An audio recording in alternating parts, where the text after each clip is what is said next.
닷새 동안의 추석 연휴가 시작됐습니다. 코로나19 확산세가 조금 진정되고 신규 확진자 수도 지난 26일부터 나흘 연속 두 자릿수에 머물고 있지만 인구 이동량이 늘고 있어서 걱정입니다. 이번 추석 연휴가 자칫 코로나19 재확산에 도화선이 될 수 있다는 우려도 나옵니다. 최재옥태한 의사협회 과학검증위원장 자리 함께했습니다.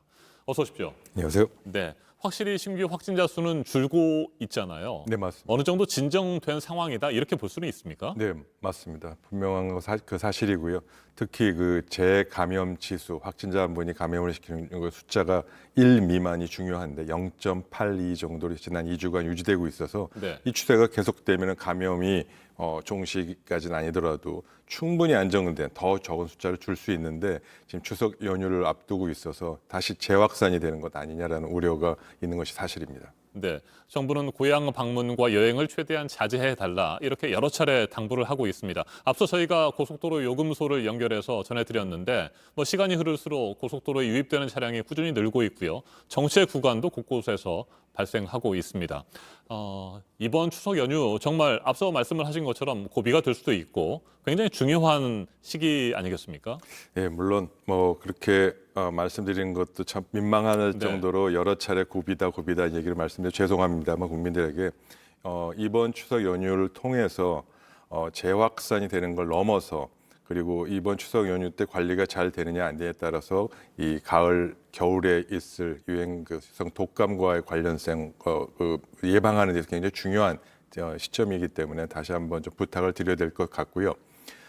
이 이동을 지금 하는 것은 어쩔 수 없이 불가피하게 그런 이동을 해야 되는 상황이라 하더라도 개인적인 방역 수칙, 특히 대부분 이제 요새는 자가 차를 많이 이용하고 네. 대중교통이라 하더라도 이 지금 승객을 반 정도만 해서 거리가 떨어뜨려서 이제 사용하고 있지 않습니까? 그래서 감염의 기회를 줄일 수 있겠습니다만 사실제 감염이 일어날 수 있는 또 다른 제일 위험한 것은 이동하면서 식사를 하거나 이동하면서 커피를 드시거나 해서 어떤 불특정 다수가 모이는 그런 공간에서 모여서 이 마스크를 벗고 뭘 섭취해야 되는 네. 그런 공간이 위험합니다.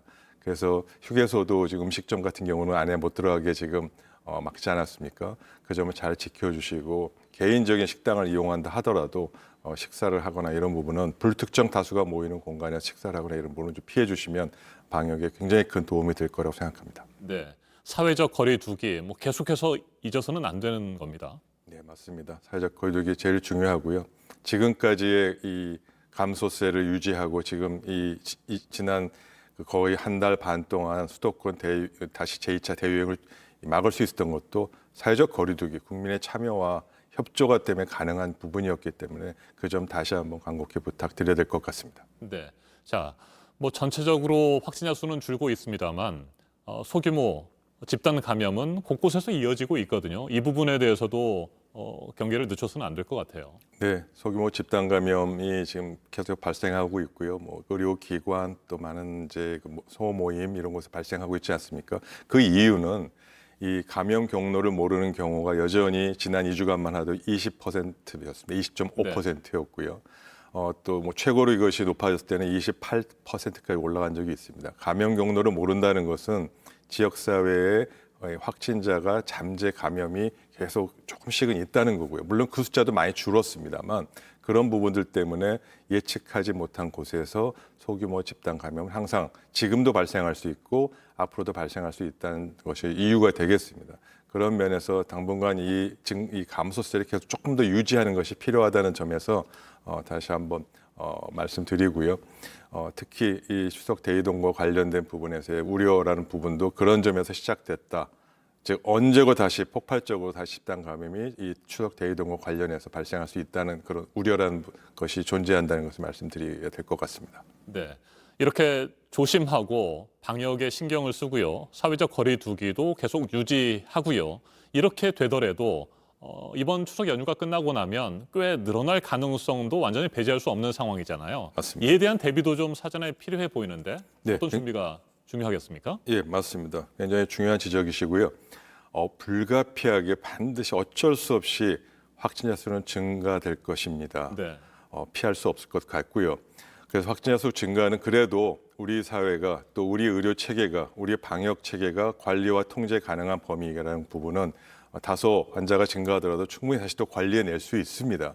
그래서 뭐 100명이든 어떻게든지 또 관리해낼 겁니다. 근데 그런 면에서 좀 더 중요하게 들여다봐야 될 것은 사망자 숫자입니다. 네. 지난 이번 9월 한 달만도 현재까지 사망자 숫자가 83분이고요. 8월 달에 23분이었습니다. 거의 350%가 증가했고요. 사망자 숫자는 확진자 수 증가하는 거에 효과가 보통 한 달에서 한 달 반 후까지 지속됩니다. 그래서 앞으로도 사망자 수 조금 더 늘 겁니다. 그런 면에서 위중 환자 치료 시설 확보와 이런 사망자 숫자를 줄일 수 있는 그런 의료 체계 역량 확보 이 부분에 대한 세심한 준비는 반드시 해야 되고 이거 발생하고 난 다음에 해야 될 것이 아니고 증가될 것을 전제하고 이 위중 환자 치료 관리 체계에 대한 확보, 의료 체계와의 공조, 중환자 시설에 대한 추가적인 확보 부분은 지금부터 반드시 준비를 해놔야 될 것이라고 생각합니다. 네. 독감 백신 얘기를 좀 해보죠. 유통 과정에서 상온에 노출된 것으로 파악된 독감 백신을 접종한 사람이 800명을 넘어섰습니다. 뭐 시간이 흐를수록 계속해서 그 수가 늘고 있는데 그래서 이거 혹시라도 큰 건강에 해가 되는 건 아니냐. 맞은 사람들 말이죠. 네. 우려가 큰데 이거 어떻게 보십니까? 뭐 이번 코로나19 백신과의 관련성이 부작용이나 이런 게 있겠느냐는 부분은 아직 최초의 사례니까 아직 말씀드리기 어렵습니다만 과거의 수두 백신이나 독감 백신이나 많은 부분들 이런 거 다 종합적으로 고려했을 때 과거의 사례를 놓고 봤을 때 상온에서 있음으로 인해서 생기는 이 부작용의 가능성은 거의 없는 것으로 알려져 있습니다. 오히려 이런 부작용보다는 이 백신의 역가, 즉 항체를 만드는 그 효과가 없다. 뭐 그래서 사실 뭐 표현하는 말씀이 좀 죄송합니다. 물백신이란 말이 나올 네. 정도로 그거에 대한 문제점은 있지만 이 상온에서 보관된 걸로 인해서 이 독감 백신의 부작용이나 이런 건 크게 우려할 건 아니다라는 점을 좀 말씀드리고 싶고요.